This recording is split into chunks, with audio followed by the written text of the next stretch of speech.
Nosotros privatizamos los bancos, la compañía telefónica, las líneas aéreas, la siderurgia, las minas. Estamos ahora procediendo a privatizar los puertos. Escurren mis lágrimas porque pues no puedo darle a mi familia lo que yo quisiera. Pues ni modo, así es mi vida. Ellos son los hombres más poderosos de México. Su fortuna es tan grande que algunos han figurado incluso en el ranking de los más ricos del mundo. Estas 23 familias que hoy controlan la mayor parte de la economía del país se hicieron ricos mientras México se hundía en la pobreza, en una de las peores crisis económicas de su historia, en la que muchos han catalogado como el segundo mayor robo de México después de que se perdiera la mitad de su territorio a manos de Estados Unidos. Pero ¿cómo lograron estas 23 familias hacerse de una fortuna tan inmensa? ¿Cuál fue el papel del expresidente Carlos Salinas de Gortari en medio de este atraco? ¿Y cómo lograron borrar cualquier rastro de evidencia del saqueo tan grande que concentró la riqueza del país en manos de unas cuantas personas? Hablemos de México y de cómo la distribución de la riqueza nacional tuvo un parteaguas vergonzoso, un antes y un después entre la pobreza y la pobreza extrema. Para entenderlo, hagamos historia. Todo comenzó aquí, en el sexenio de este terrible personaje, el expresidente Carlos Salinas de Gortari. Para México ver este rostro es recordar una de las historias más duras del país. En México se privatizaban y malbarataban cientos de empresas que eran propiedad del Estado para prácticamente regalárselas a una pandilla de pillos que se convertirían en respetables millonarios.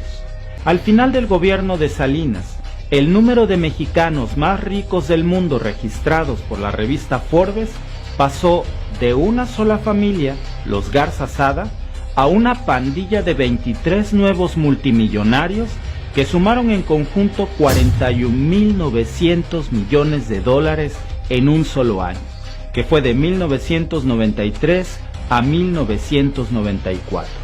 Justo en el mismo año en que también se inició una crisis económica que disparó los niveles de pobreza al 69% de los mexicanos. A esa horrorosa crisis del 94 también se le conoció como el efecto tequila, el error de diciembre, y para muchos especialistas, esa fue la mayor crisis económica que ha enfrentado México en toda su historia moderna y que terminó por afectar a empresas, familias e incluso a la economía mundial.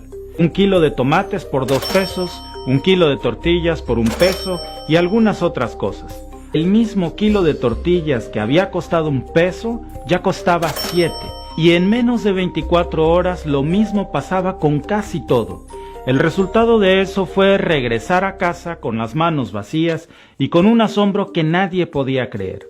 Mientras muchos no teníamos para comprar 1 solo kilo de tortillas, una pandilla de ladrones se convertían en los 23 hombres más ricos de México e incluso del mundo. Bueno, hubo varios factores, pero te voy a decir algunas de las razones principales. La primera de ellas fue un déficit fiscal histórico que se originó al final del sexenio de Carlos Salinas, en donde el país estaba hecho un polvorín, entre el asesinato de destacadas figuras como el cardenal de la Iglesia Católica, Juan Jesús Posadas Ocampo, hasta el mismo candidato presidencial del PRI, Luis Donaldo Colosio, y el secretario general del mismo partido, Francisco Ruiz Massieu, que por cierto, era excuñado del mismo presidente Carlos Salinas de Gortari. Y después de todo eso, México terminó en 1994 con una profunda crisis política en donde la presencia de Carlos Salinas era insostenible. Salinas tuvo que apostar una enorme cantidad de dinero para comprar o ganar las elecciones tras el asesinato de Luis Donaldo Colosio, que a pesar de ser del mismo partido que Carlos Salinas, era un claro opositor y crítico de su gobierno. Así que el dinero para ganar la elección después de la muerte de Colosio, por supuesto que provino de las arcas del gobierno. y eso provocó un aumento desmesurado en el gasto público con un nivel del déficit histórico que representó el 7% del Producto Interno Bruto. Y gracias a esa crisis económica, miles de mexicanos perdieron sus empleos o sus propiedades. En 1996, el índice de personas con pobreza patrimonial fue del 69% de la población, y con eso se desató una incontrolable oleada de violencia e inseguridad que ha ido escalando hasta el día de hoy. Mientras México se hundía en la violencia y la pobreza, había un selecto grupo de empresarios, si se les puede llamar así, que se enriquecían mientras México se hundía. Se le puso un nombre elegante, se le llamó privatización. Un grupo de asesores estadounidenses le aconsejaron a Rusia, tras la caída de la URSS, privatizar todas las empresas que eran propiedad del gobierno para adoptar un modelo capitalista. En México estaba por firmarse el Tratado de Libre Comercio justo ese año, entre Estados Unidos, México y Canadá.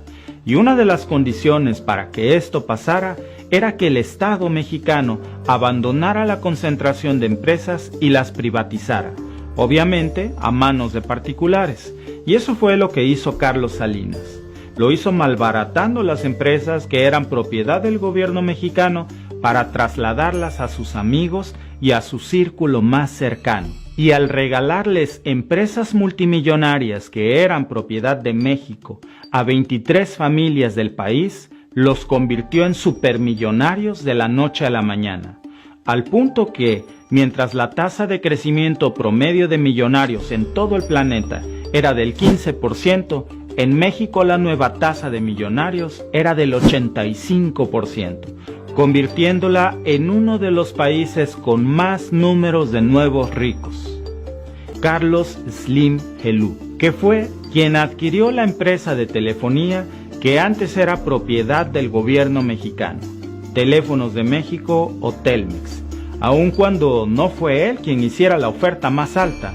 Pero no solo se le vendió Telmex a un precio de regalo.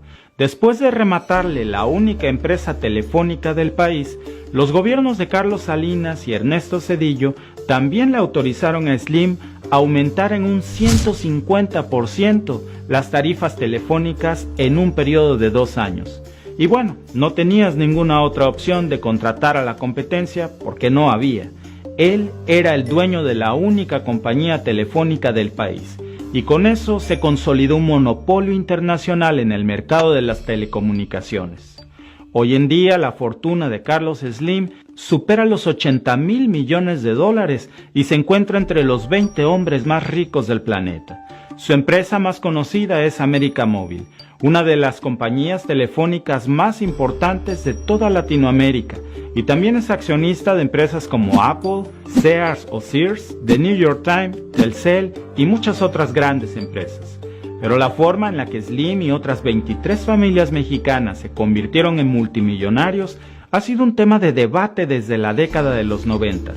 Y es que Slim fue uno de los grandes beneficiados de las privatizaciones realizadas por el gobierno de Carlos Salinas, comprando la mayor parte de las acciones de Telmex por un valor cercano a tan solo $450 millones, cuando el valor real de Telmex era de más de $8,000 millones aproximadamente. Es decir, la compró en mucho menos de 1/10 parte de su valor real, que según reportes de la época, se presume que estuvo plagada de hechos de corrupción, abusos de poder e influyentismos. Muchos otros empresarios mexicanos también incluyeron su nombre en la lista de los más ricos del mundo. No se trataba de una política exclusiva de México, sino que fue una tendencia que comenzó con la gestión de Margaret Thatcher en Reino Unido y poco tiempo después se convertiría en la norma a seguir según las recomendaciones del Fondo Monetario Internacional y del Banco Mundial. Y fue así como en México se promulgó la desastrosa Ley de Entidades Paraestatales, en donde también se incluirían las empresas descentralizadas de México, comenzando por la privatización de empresas estatales y sectores esenciales como la banca y la telefonía. Incluso se incluyeron reformas para privatizar ferrocarriles y la comunicación de satélites. entre todas las empresas que fueron privatizadas y las personas beneficiadas de esas privatizaciones, podemos encontrar a nombres muy famosos como el mismo Carlos Slim Helú con Telmex, Ricardo Salinas Pliego con TV Azteca, Roberto Hernández Ramírez con Banamex, Roberto González Barrera con Grupo Banorte y sobre el goce de concesiones mineras, Alberto Baileres y Jorge Larrea Ortega, padre de Germán Larrea Mota Velasco de Grupo México, cuya minera Buenavista, por cierto, causó un derrame de tóxicos en ríos de Sonora durante agosto del 2014. Y esto solo por citar algunas de las cientos de empresas que fueron malbaratadas en el proceso de privatización. En el gobierno de Miguel de la Madrid existían 1.155 empresas estatales, y para cuando concluyó el mandato de Salinas, solo quedaban apenas 200 empresas en manos del gobierno. Bajo la administración de López Portillo había nacionalizado la banca. Para afrontar la crisis económica de la época, Miguel de la Madrid y Carlos Salinas se encargarían de derogar esos decretos realizados por López Portillo en 1982 y finalmente, durante el sexenio de Carlos Salinas, decidió privatizarse nuevamente la banca y abrirla a capitales nacionales y extranjeros. Este hecho fue quizás uno de los más polémicos en ese momento. Bancomer fue adquirida por Grupo Bamsa, Valores Monterrey y Visa, Valores Industriales y otro grupo de empresarios más como Eugenio Garza por 8.5 mil millones de pesos en ese entonces, por el 56% de las acciones, lo que para muchos se traduciría en un verdadero regalo que los hizo multimillonarios. Las denuncias de irregularidades en el proceso de privatizaciones durante el periodo de Carlos Salinas fueron contundentes. Prácticamente todos los empresarios que recibieron la oportunidad de comprar empresas de México a precios muy por debajo de su valor real formaban parte del círculo más cercano del entonces presidente Carlos Salinas. Ni siquiera hubo un proceso de licitación real. Simplemente se les regalaron prácticamente las empresas que eran de México y en muchos casos se desconoce su precio y si realmente pagaron por ellas. Pero de eso no hay evidencia. Es como si nada hubiera pasado. Millones de documentos que formaron parte de esas negociaciones del proceso de privatización, en donde estaban todas las irregularidades, simplemente desaparecieron. Este hecho ocurrió en el año 2010 en unas bodegas ubicadas en Monterrey, en donde curiosamente se habían quedado sin vigilancia porque la Secretaría de Hacienda y Crédito Público había dejado de pagar esas bodegas y como consecuencia de eso, un grupo de delincuentes lograron sustraer sin ser vistos millones de documentos que suponían un peso estimado de 150,000 toneladas de papel distribuidos en aproximadamente 50,000 cajas. ¿A qué ladrón común le interesaría robarse 150,000 toneladas de archivo? Toda la información de los procesos de privatización de México, de 31 empresas en particular, entre las cuales se encontraba Conasupo, Aeronaves de México, también conocida como Aeroméxico, y la Corporación Mexicana de Radio y Televisión, que se convertiría años después en TV Azteca. Y es que el punto central de la discusión no es si esas empresas debían privatizarse o seguir en manos del gobierno. De lo que se trata realmente es de un proceso en el que se benefició a empresarios, amigos, mientras México se hundía en la pobreza. Es esa la principal razón por la que se formó un México con una terrible distribución de la riqueza que ha ocasionado que un grupo reducido de empresarios maneje la mayor parte del capital de México y se multiplique su poder e influencia a lo largo del tiempo. Corren mis lágrimas porque pues no puedo darle a mi familia lo que yo quisiera. Pues ni modo, así es mi vida.